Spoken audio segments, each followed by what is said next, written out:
matur sembah nuwun. Iya.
Nyuwun tepuk tangan untuk Pak Gareng Semarang, luar biasa.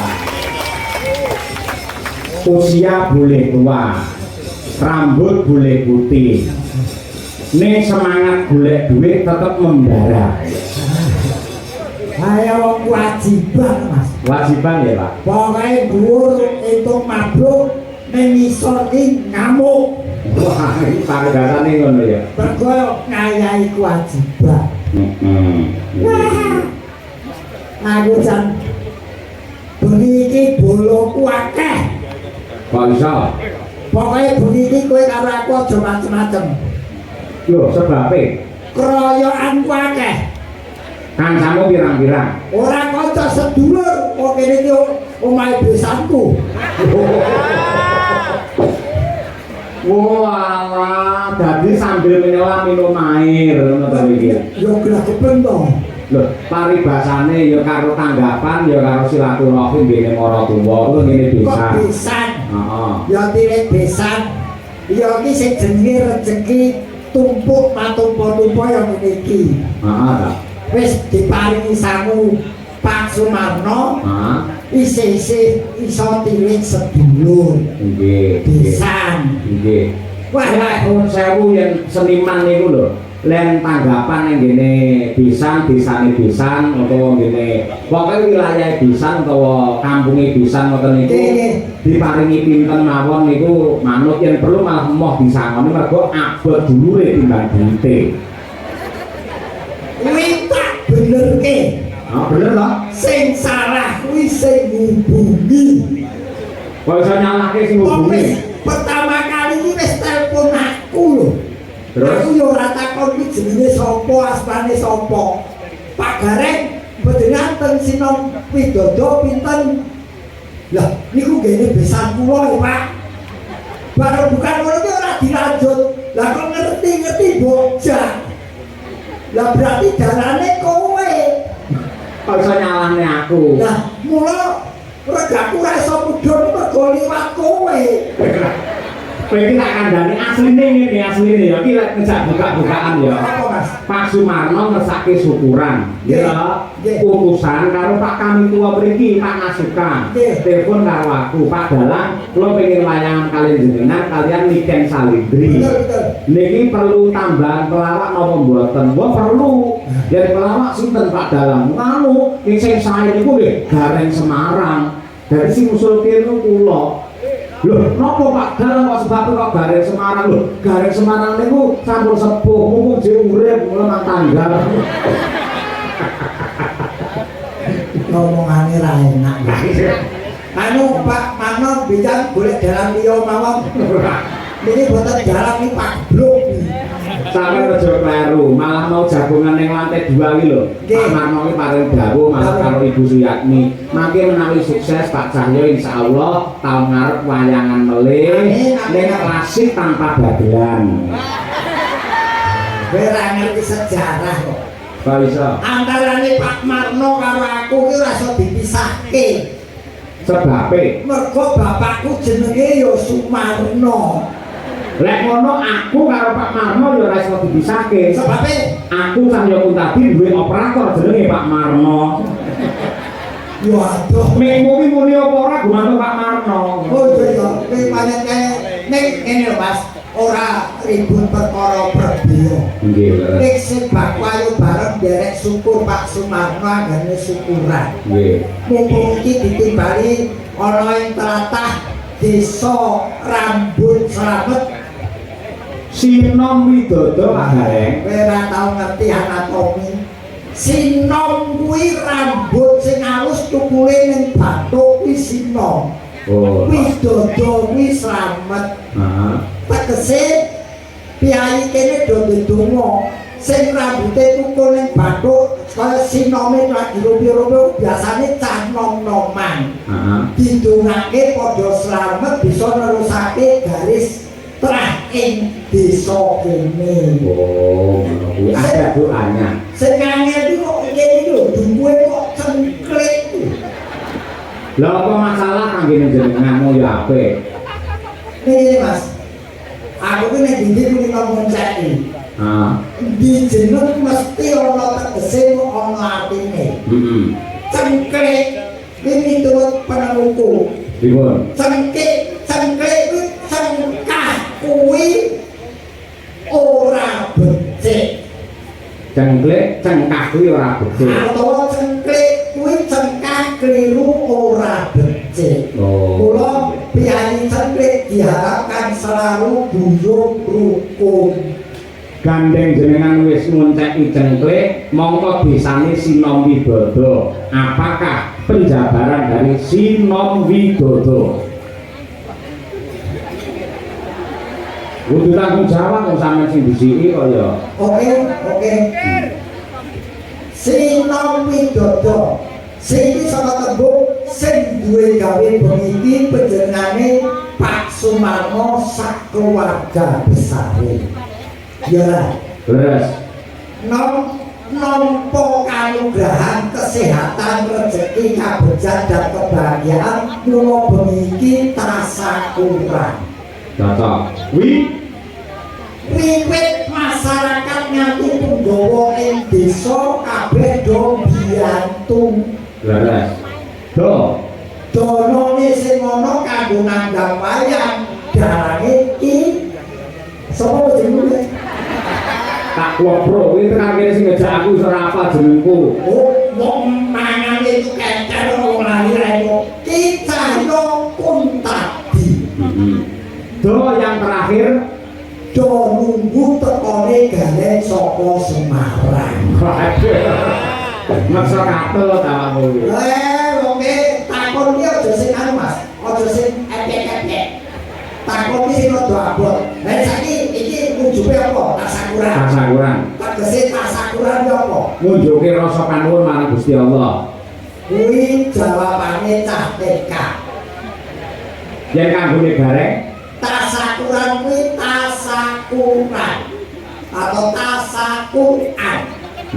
Ta kuwi tandane piyayi sing tebal imane.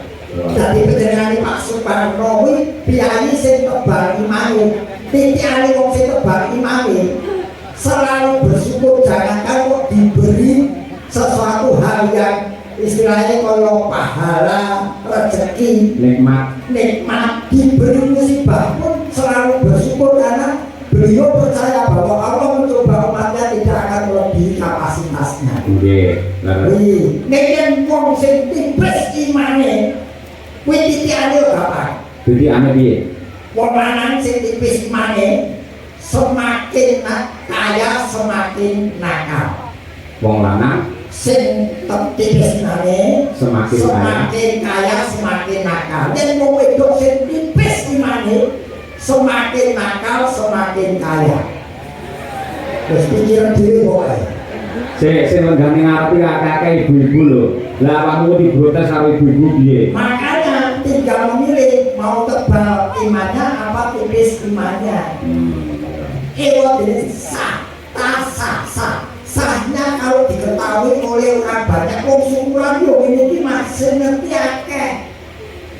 Diketahui, disaksikan. Kurang abdol kalau tidak dibarengi dengan tirakatan. Kaya beniki domlek, beniki tirakat miras virus. Akhiran Anugerah dari Allah Subhanahu wa Ta'ala yang ditunggu-tunggu. Walaupun sudah diberi rezeki, tetap meminta padanya, tidak boleh pada hal yang lain. Gandeng sing tasakuran ki Bapak Sumarno, apakah arti kepanjangan Bapak Sumarno? Iki abot Mas. Iki nerjemahke nanti ora bener. Ora tambahan lho Mas. Jadi desa njaluk tambahan ora. Oke. Ayo kudu cerdas. Sugih sanak sugih sedulur kula duwe gawe sing bantu yo akeh. Cocok. Marwe margo kenceng anggone nyambut gawe lan donga rezekine yo lintu. Nonton wayang hobine. Wayang. Pak Marno tasakuran mokal bisa kelakon yen ora disengkuyung karo Ibu Suyatmi.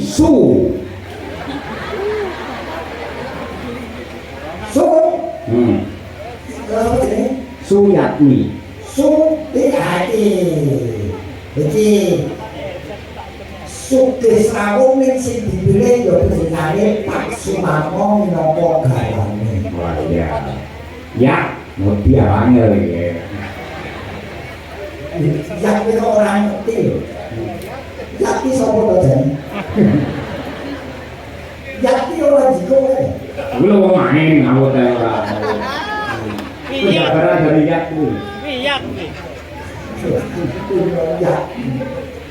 Yak. Mangeli. Ayo, lek ora iso duwe baleke, ayo. Yati sapa to bong Yak. Yati rumus jurus. Nah, rumusnya supaya beliau itu bahagia kudu mendampingi Bapak Sumarno. Ora nek kene ya kok ditambahi iki dhewe iki piye? Suyat. Lah ya kan suyat ya ora nek kiyate langsung ya apa ngono kuwi. Yati saka tembung kiyat. Ora iso ya apa ngono kuwi. Nah, ngerti toh? Apa saiki? Ya toh, yatim piatu semua diberi bantuan supaya hidupnya juga sejahtera. Ya, ngono. Berarti aku yo mlebu. Kok mlebu? Aku yo yatim piatu kok. Lah gerake semono kok. Lah dene kok yo iso jebake dhewe.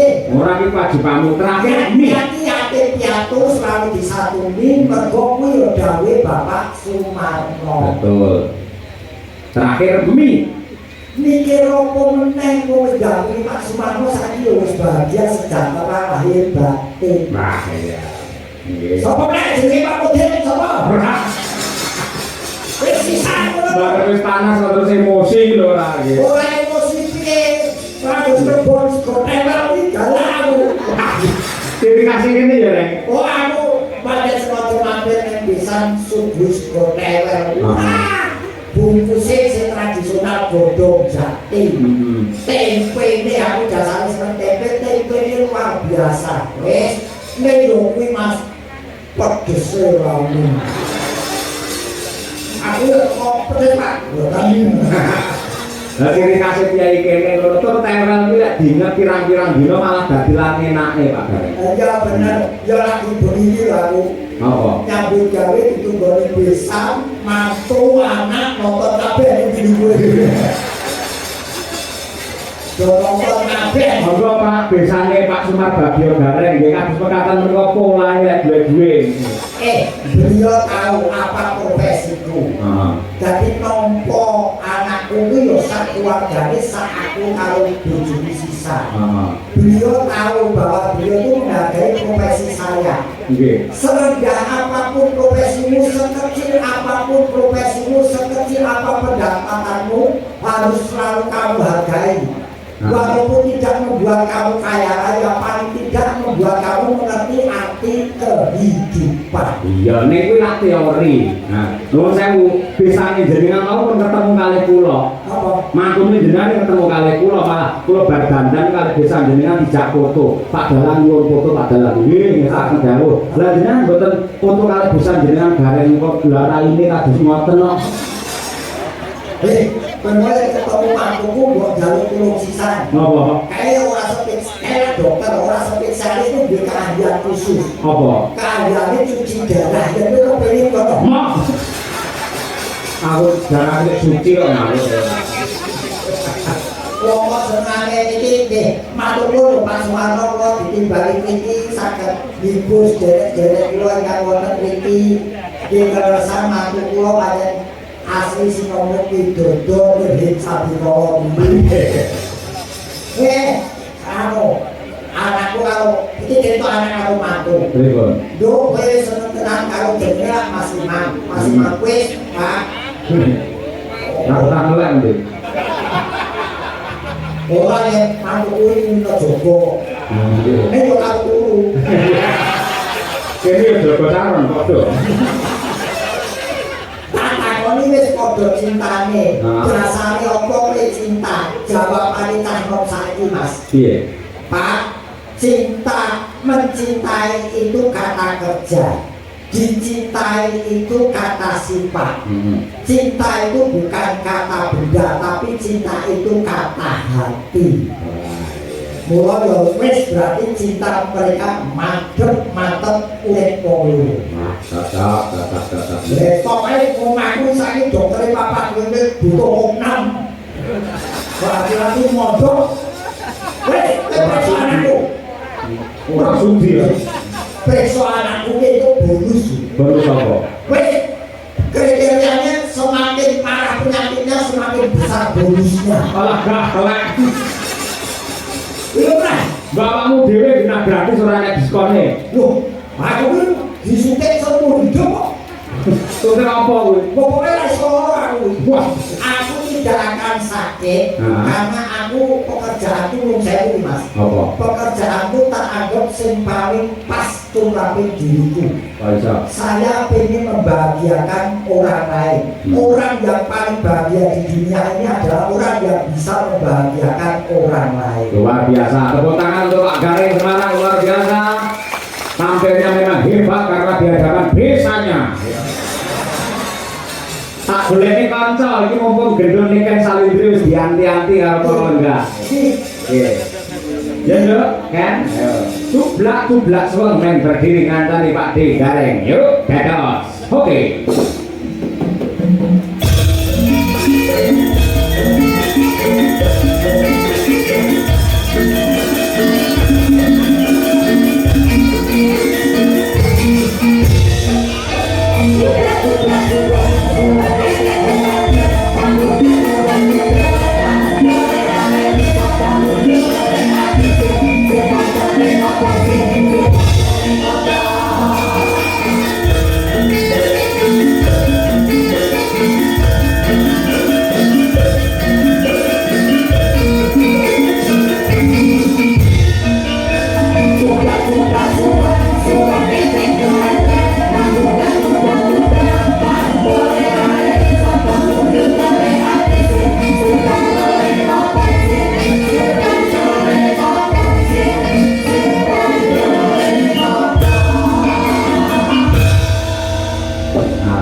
Sidul siap jam 2. Alhamdulillah pakai stune Pak. Kamu jam piro ning dalem? Iki mau jam pinten Pak? Setengah 8 nggih. Setengah 8 nggih. Setengah 8 alhamdulillah. Terus sing ngenteni lho biaya semono kabeh iki Van Niken Salindri ngono kuwi piye. Iki tiang sak meter tiang iki ngeloksi kula to. Ngenteni jenengan. Sanes jenengan. Nggih kula kali jenengan. Dadi biaya mriki sing disenengi kula kali jenengan. Lek mrene jenengan sing nyenengi mung ora tuane kali amune tok niku bisane. Iki sing diarani wong bodho ning gawe para dhewe. Bangsa. Sing diteni iki ora kowe karo Niken. Lah, Sing diteni iki sing ning jero lapangan dhewe. bangsa. Kok ora metu-metu diteni. Ayo. Wong kowe jenenge bajine ada kowe. Kalau Niken ngaten kok aku ora diteni kuwi. Loh, lah bocah kan sik cilik ya toh. Cilik apa? Iki pernah putumu lho Pak Tegareng. Oh, Putu.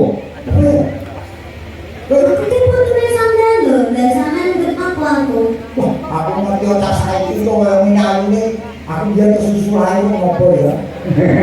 Oh, memang lek sampean kelahirane padha karo aku terus aku arep sampean kayak pacar. Sing ngomong sapa? Lah ngono nyapa kok ngomong kesusu metu. Ya aku iki kae saiki sing tak iki lho. Tuti, Lah nyapa? tuti astama. Lah nyapa? Lho kok pancen sing gelem tak aku berbuka. Lah kok iso dina kaya tewel Pak Tegareng. Ya kan ngono to, Bro. Ajarku putuku ning dalam bekerja kamu rekan kerjaku. Tidak bisa. Putu ya tetap putu. Sampean ki mbahku. Sing marake wong ketok tuwa ngene. Lah sampean ki kudu gelem diarani tuwa lho. Oke. Aku diarani tuwa ora masalah. Berarti wong tuwa kuwi awet kulit durung urip. Nah. Langsung kuwi aku saiki dadi wong tuwa. Heeh, sampean dadi mbah. Prihatin wong sing nom-nom kuwi. Lokal langsung dadi tuwa kaya aku. Lah sampean kan wis tau mangan uyang, wis tau ngrasake urip. Malah sing ngomong ki malah urung pengalaman. Sampean lek wis pengalaman. Wis. Kowe wiwit lair lho dipakani uyah. Ya wis. Lah iki Sampean cara bahasane ngono lho Pak De. bahasa apa? Wong urip iki ngene lho, tak ajari ya. Supaya uripmu tentrem iki kaya Pak Sumarno kae. Nah, Beliau berpikir ke atas untuk berharap, berpikir ke bawah untuk bersyukur, berpikir sekelilingnya untuk berbagi, dan beliau tidak pernah berpikir menjadi orang yang sempurna, berpikir beliau adalah menjadi orang yang berguna. Itu Pak Sumarno. You know? yes. Yes. Ini rumusnya mau boleh tambahan ini. Bapak Sumarno ki sing ndi? Se.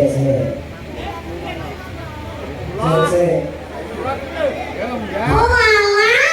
Wis ora belum ngomong ket mau. Lembut. Kan ira. Oh, ini jadi sing nom lho. Sama disukuhi ya. Kae Pak Sumarno. Jadi desa. Iki Pak Sumarno ki desane sampean. Buntu.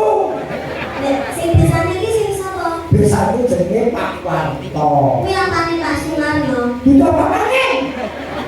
Kuwi kok iki nerangke. Kene iki kulture masyarakat ini nadyan apa ngungkuli sedulur. Oh. Jadi apa tetanggamu adalah saudara yang terdekat. Kayak Pak begitu Pak Sumarno. Bukan, kayak harus kedua kayak. Bapak Sumarno angkat tangan. Angkat tangan todok kok piye? Oh, ya yang itu. Oke. Engko ngomong jeneng jumeneng. Jumen. Lah ya Bapak Sumarno kok ditengen jumeneng ning kene. Nah, pada beliau kan tadi sing dinteni awakmu. Nggih. Oh, iki niken tekone kapan kok beliau mau partisipasi. Iki acarane berarti Syukuran. syukuran Pak Sumarno. Dikitan. Di Pak Sumarno diapakne? Nah, itu lek ngomong ki sing jelas kan. Nah, kowe iki wong tuwa kudu iso jelasin rek. Pak Sumarno, Hah? syukuran. Syukuran apa? Orang dikitan. Dan terus kok nikah? Hah? Pak Sumarno nikah.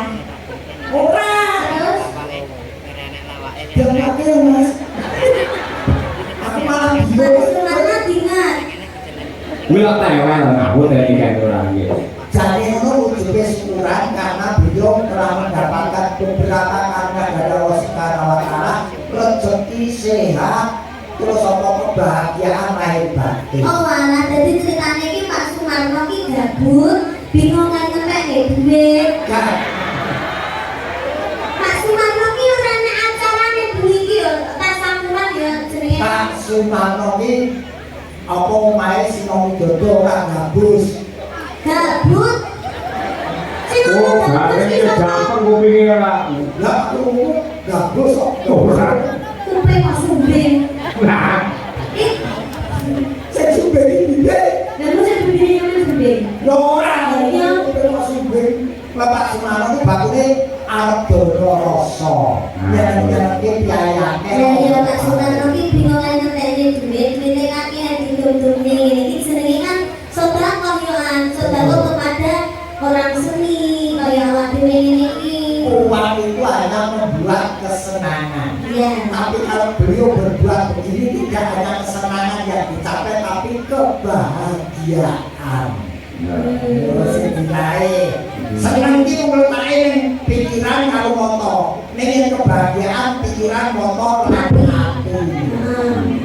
Berarti Bapak Sumarno yang kudu ditungane. Nah, bener. Muga rezekine saya akeh, Amin. panjang yuswanipun. Ning yo Pak Sumarno tok sak keluarga besare muga-muga sehat selamat wilujeng. Amin. Amin ngomong anak putune, Amin. muga-muga Pak Sumarno lek enek apa acara maneh iso nanggap kula kalian panjenengan nggih Pak. amin. Aku karepmu ya kan ya. Iya Pak, Nggih. terus sudah. Mari aku ini pangan gareng udah terus. Ora apa aku iso nerangnya. Loh, Kadang sempatnya gede-gede. Eh, Ini ilmu. orang-orang dihubung laler ya. Kejawi menika ugi dipun rawuhi kalian Pak Camat Mbak Romo. Pak Camat kamu. Pak Lurah Sino Widodo dirawuh. Tentu saya lupa Pak Lurah, Pak Camat, gua namun matur Pak anu Sumarno namun masyarakat sampun nanggap lho Pak. Kok panjenengan lurah kali camat kok dereng. Nah yo. Ngono kok ora isin lho, Pak. Sampe niku dene nyuntuni sik lho, Pak. Ora malah wegani sik. Bapak Camat karo Pak Lurah iki beda. Kowe bupati kok piye panjenengan? Deleke. Oh, beda kira sama ini nyanyi aku yo. Ora panjenengan. Jadi aku tak cili yo los. Kowe ora urusan dhewe. Niki kan ora ngerti. Desa kene lho. Iki kan desa kene Sino Widodo. Kuwi mesti apitan. Apitan itu bersih desa karo ngene dhewe. Lah kok ora nambah Pak. Jadi bisa desa nanggane ngomong diketek kok piye? Oke. Apa dok?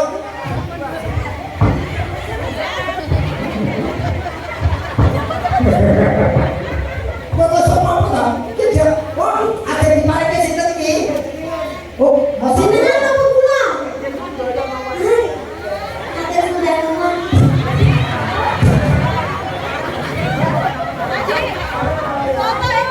Ada sudah duluan ya Pak. Ibu ada sudah duluan ya. Terima kasih ya Dek. Oh juga foto ya. ini masih siap. Ini bisa bisa. Ini Terus apa kita karep minggat Pak ya? mau pengen ini kami itu. Oh ya, betul ya. Ya, terima kasih Bu. Tadi tuh nonton ibu ya Pak. Baik manuk karo putune. Orang ini itu bakal kapan mau ini jadi kembang. Kuwi kandha tresna kok nggih, nggih, nggih. Nggih. Ampun, matur nuwun. Nggih. Wah, luar biasa nggih. Jinjane kok ora tau itu ngomong-ngomong Itu ngapa. sesuk. Mbok duwe kanca gaya digawe lho kok piye. Sesuk ini kanan. Iya. Nduk, sampeyan nate kembang anu apa kuwi Marikang. Ah, nggih. Betul kan ate? Nggih, Lah, nggih. kuwi iki pekaranane piyai kene dipundhut karo Bapak Sumarno. Oh, nggih. Sing masih dhisik ya. Oh, nggih, nggih, Nah, Pak. nggih nambani rasa kangne Bapak Sumarno karo warga masyarakat ing Sino Widodo iki. Ini Pak Camat kalau kalian lu pripun Pak? Rawuh ya. Cara Bu. Nggih. Putih pikirannya Pak Camat kali Pak Lurah. Kali Pak. Oh, yang dada-dada ya Allah, Pak gantengnya Pak. Awas Pak, awas. Bapaknya gagah berdosa. Ayo kulinamu perlu asli. Aku bosan untuk frustasi. Nggih. Mari kang rumiyin monggo Mas. Diaturake dulur niken. Yo, saking gunangipun. Yo.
Mas Gareng rekanipun ingkang klasik-klasik.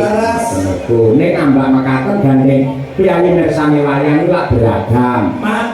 Majemuk enten sing alusan, enten sing geradakan. Mila nggih diaturaken sak komplit-komplitipun. Nggih, kula saking menika dasaripun ingkang kepareng rawuh semanten kathahipun para pejabating kabupaten manggapipun Pak Camat, Pak Lurah, sedaya kepareng estreni lan ugi dipun pangestoni dening para sepuh adi sepuh para kiai alim ulama ingkang kepareng rawuh ngoten niku. Amin. Jadi para kapolsro ibaratipun sedaya diaturi hiburan Mas. Inggih kula saking menika. Untuk yang dicucukke udah nikahnya tak cucuk mungkin mau bantu gue lain Ayo. Maksudnya gini. tapi saya digunakan sebagaimana mestinya Nggih. terus dimanfaatkan bahwa kebisaanmu dipakai Oh iya, benar. Leres beliau. Lah lagi diaturake meneh. Ya. Piyayi kene kejaba ngersakake sinom nyamat lan uga ngersakake tembang mari kangen, ngersakake ayang-ayang lho. Nah, nggih. Ini pamundurane saking sinten? Menika pamundur saking Pak Sumarno ugi Bapak Nasuka selaku kami tua wonten ing mriki. Sama nanti lagu ayang-ayang? ada yang cepat Kebetulan ayang-ayang. kalau yang Ayang-ayang. kurang Ya, zaman sekarang yang lagi ngehits itu. oh Iya, kamu harus tahu. Kamu itu seperti dagelan, itu harus mengikuti zaman-zaman sekarang. Jangan itu apa lagu-lagu aku ngapalin lagu-lagu malah orang lucu ya, Bang. wong dagelan kok iso nyanyi aku Tapi setitik-setitik kan sama kudu iso. aku saiki waktu iki lagi wedi nyanyi Ya, Bang. mergo saiki lagi tuntut menuntut hak cipta Wah, kamu kira perlu digagal terus kabeh. Kawe dia sebenarnya berkarya. Oke, oke. Itu. Ya terakhir ya, Cik, ya. Iya, Pak. So, Gak ada mumpung- tambahan ini. Nggih, mumpung teman-teman Dakar ya wis garap nih wayang-wayang. Iya. Ya, kolaborasi antara ini dan Salindri bersama Madangkara. Yo, ya terakhir ayang-ayang. Terus, yuk.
dewa dewa.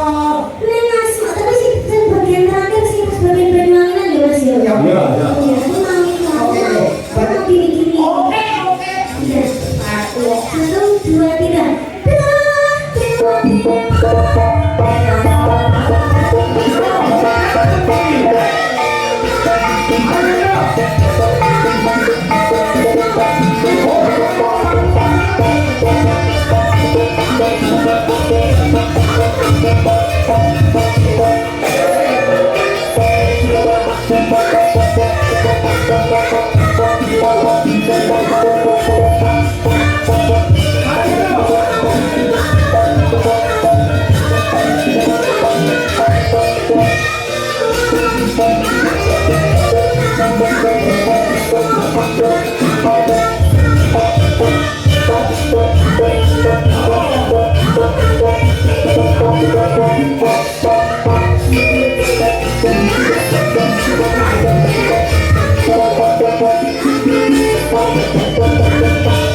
Luar biasa, ya tenang. Ini masalah. Iki lho bocah golek duit keringete nganti rasa ngelaki bapake ora maneh. Golek duit lho ke awal ben tanggapan terus koyo ngono kuwi lho kok golekne sapa? Ojo cedek-cedek karo gareng ambune wong umur kae. Ambune badhet. Ini ambune apa? Badhet. Oh, ya ngono kuwi wong wis cedek ya pancen ngono kuwi ambune. Dari nek wis tuwa ngene iki biasane duwe penyakit lambung. Lambung kumpul. Abangnya kebuki. Oh, ngono kuwi. Wis jadi paling lah. Jadi lu apa? Ngumpet banget. Ngumpet kok. Layak tak salah kok iku kudu mutah ora awakmu. aku jemblon. Aku yo ngene kok Mas. Hah? Aku yo Talamane ramu kene. Dagangan ora bisa. Ah iya luar biasa. Bocah iki pancen multi talenta. Kowe ndelok aku tak kae sepeda motor. Apa kuwi? Lho, Bila kunci rumah. lah yo iki kuncine sapa kae iki? Sing aran kunci griya iki Omahku nih, kunciku. apa? Kuwi kunciku nih. Kowe kosong. Ini kunci sing aran griya iki sinten iki? Betul Yang kehilangan kunci. Kali iki. Nggih, sing kehilangan kunci mohon untuk di samping panggung sebelah kiri. Dipastikan nggih Pak. Pak Kari, kayak sapa Pak Kari? Ki Kari niki. Apa nih Pak kali iki? Nggih, jenengan iso istirahat sik Oh, iya. Sing kekuatan kok sebatikan. Dadi atise madangkara genti Lah ditake. apa iki ketemu goblok iki? Ora, nonggone dhewe. Ya Mbak Winong dan juga Mbak Dirgita Ayu terus kaya apa. Dalam pertanyaanmu di sidang ini Nah, terus kaya apa. Nah, sayang, jadi sayang. Mergo piyai kene iki sangat kondusif, sangat rukun sama sinamatan daya binaya. Yen kerja bakti semua pasti akan tampil untuk bekerja. Mula ngersake ya kuwi gugur gunung. Ya gugur gunung gugur sik. Disupport iki maksude. Ini sayang. Apa? Bukan selfie. Wong ngadep kok ngiringi. Oh, disemprot dong. Disemprot, Disupport. Ya Mas, diaturake gugur gunung dhisik kagem warga masyarakat. Jangan kuwi yang tercinta ya.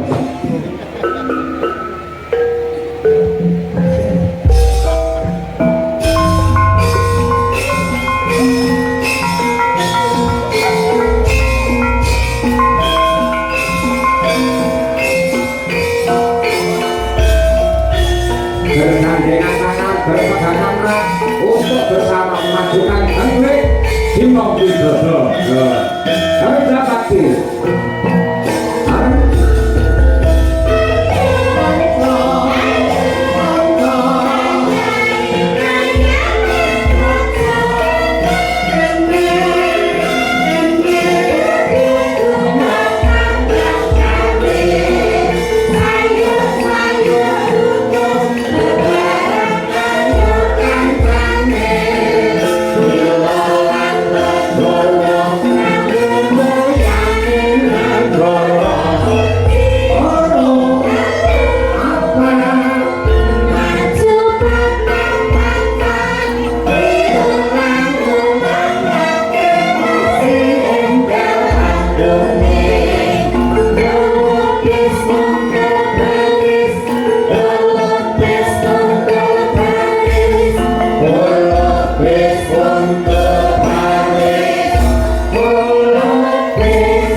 sing ngampuk kejaba mung gaman persatuan utawa gaman kerukunan. Nggih Mas leres.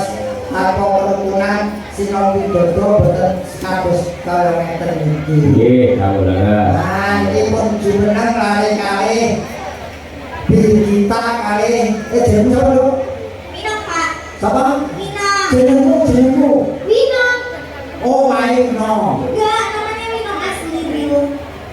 Wino. Iya. Wino iki jeneng desa. Iya, tapi emang desa namanya Wino tuh banyak, makanya namaku Wino. Jadi desa-desa kuwi iki dhisik iki kayak ngono nenek moyangnya kuwi mbahku isih. Kowe ngomong apa? Tenanan, desa-desa kuwi kuwi sing manis banget. Oh, sing mbahku. Enggak. Penyanyi Jogja, Wino. Namanya Wino. Wino kali Birgita. Iya. Nggih, nah iki mau bingung wis. Pripun? Lah kok dari apa?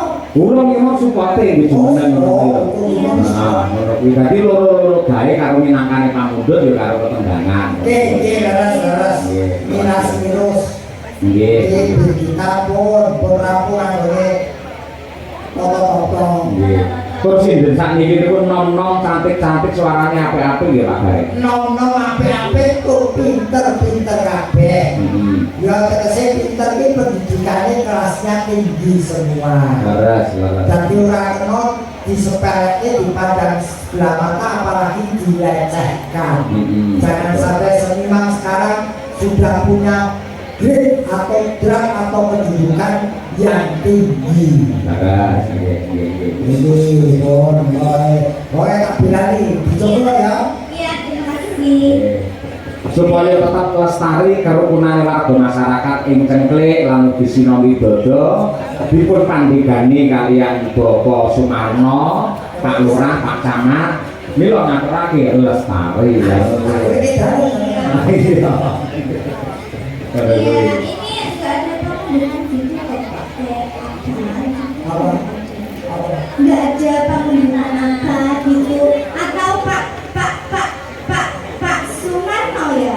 Pak Sumarno sing sakit, Iya. lagune sing mat-matan termasuk iki mau. Sari. Gunung Gunung, nyaman nama iki mau lah. hari kangen. Ini diserang seni kalau model lagu saiki. Terus album iki lah lagu saiki yo. Ojo dibasake lestari. Aku guru hijau, terus aku satu. Enggak boleh nak judul tuh ya lestari Aku hijau, para boleh, para tolong. Monggo dipunaturaken lestari dados Madangkara. Oke, yuk.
Bisa ngikuti lah Gareng.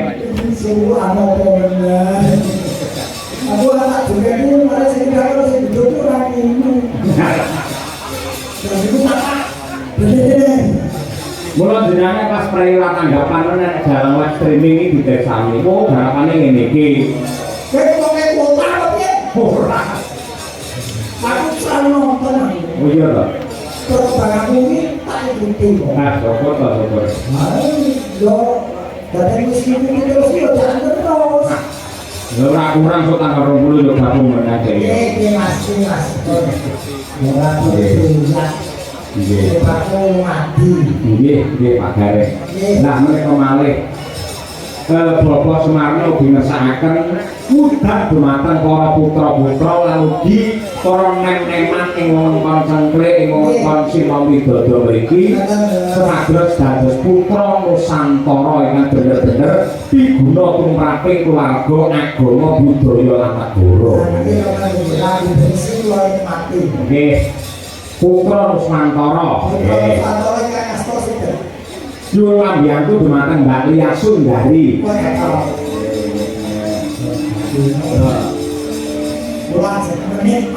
Nggih, menikmati mawon. Lengan mawon Mbak Lia mesti meneng nggih. Mak menyat ngono ae. Siap. Semuanya enggak bergendeng deh. Putra Nusantara, iya Mbak?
Munggah nuwun. Matur nuwun Pak ya.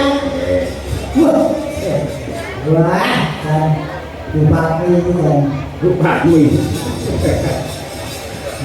Malah kaya bunga tirah ya Bu. Malah nggih.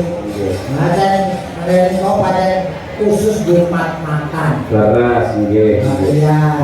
Ada Bila saking menika nuwun sewu sampun ngantos sedaya lagu-lagu dipun suntak wonten ing limbukan Pak Gareng. Niki ibarate wong mangan ki yen kuwareken malah besesek tenggen weteng.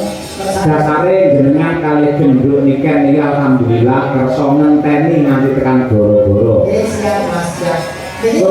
Piyayi pati menika kejaba remen kalian lagon lucot ning ya lakone mboten ditinggal kok Pak. Terus kabeh dipun kanggo dipun penggaris sedaya. Nggih. Paling kok istirahat. Nggih, monggo ngopi-ngopi riyen mriku. Nggih.